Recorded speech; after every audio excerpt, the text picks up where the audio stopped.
xài lùm đã smile đành mục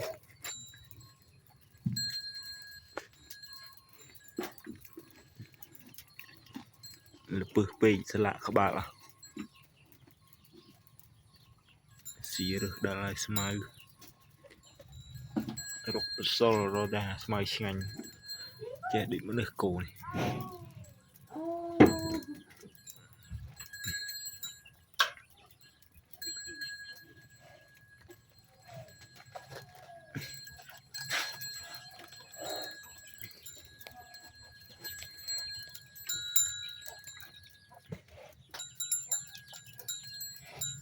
smile chim hết để đài vô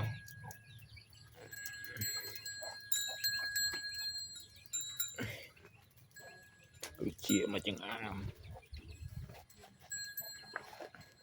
lùm